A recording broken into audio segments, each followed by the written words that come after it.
Village का 5 star luxury mutton shop. Jabalpur नाम के गांव में पशुपति नाम का एक धनवान रहता था। उसके बहुत सारे बिजनेस थे। उसने अपने बिजनेस द्वारा बहुत सारा काला धन कमाया था। पशुपति का एक खास आदमी था नड्डा। गांव के हर पॉलिटिकल मीटिंग में पशुपति अपनी हाजिरी डालता था। वहां मीटिंग में नेता बड़े जोश में भाषण देते थे और पशुपति बिना पलकें झपकाए उन्हें देखता रहता था।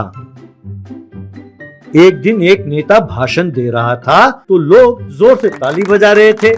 ये देखकर पशुपति नड्डा से, यार नड्डा, मेरा भी दिल करता है कि मैं लोगों से यूं जोर से ताली बजवाऊं। क्या कहते हो, मैं भी एक मीटिंग बुलाकर यूं भाषण दूं?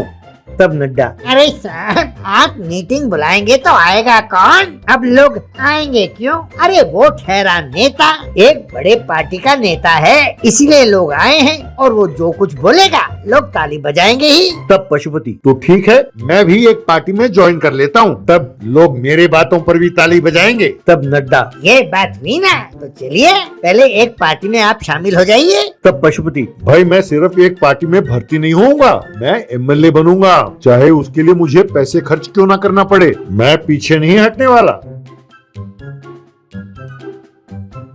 यूं उसने एक पार्टी के नेता को पैसे दिए और एमएलए का टिकट ले लिया।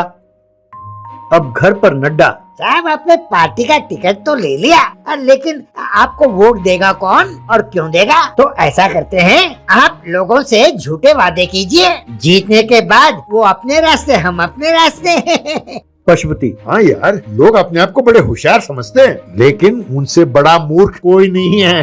तो कल ही एक मीटिंग बुला लो, कल मैं जो वादे करूंगा वो देख के लोग पागल हो जाएंगे। इस तरह अगले दिन गांव में मीटिंग बुलाई गई। पशुपति जोश में आकर वादे पे वादे करता गया। भाइयों, अगर आपने मुझे जिता दिया तो मैं अपने गांव में एयरपोर्ट बनवाऊंगा और हर घर को 1-1 लाख रुपए का इनाम दूंगा। जरूरत पड़ी तो यहाँ पर बीच भी बनवा दूंगा। ये सुनकर लोग ताली बजाने लगे।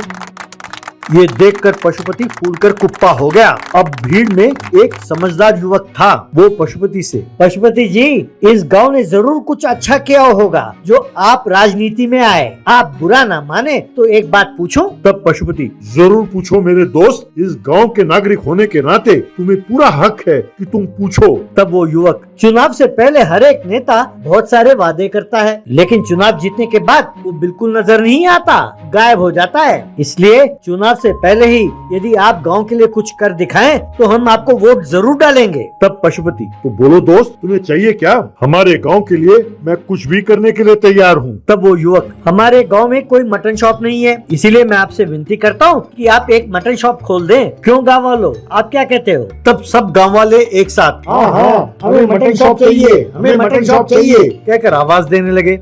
तब पशुपति नड्डा से, अरे यार, ये क्या, ये बड़े अजीब डिमांड कर रहे हैं। अब मटन शॉप लगवाने से इनको क्या फायदा और हमें क्या फायदा?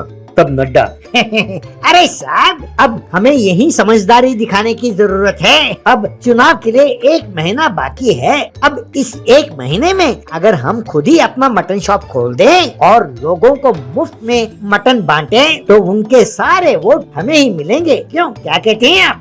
तब पशुपति जोश में आकर, गाँव वालों, और किसी के लिए क्यों मटन शॉप लगवाऊं? हम खुद मटन शॉप खोलेंगे और वो भी 5 स्टार लग्जरी मटन शॉप। उस मटन शॉप में चुनाव तक आप सबके लिए मटन एकदम मुफ्त मिलेगा। ये सुनकर गांव वालों ने खुशी से ताली बजाई। इस तरह पशुपति ने गांव में एक मटन शॉप खोला और रिबन काटकर उसका उद्घाटन किया। उस मटन शॉप के स्टाफ वाले सब सूट बूट पहनकर आने वाले ग्राहकों को मुफ्त में मटन देने लगे। यूं 1 महीने तक गांव वाले आने लगे और मुफ्त के मटन ले जाने लगे। चुनाव वाला दिन आया।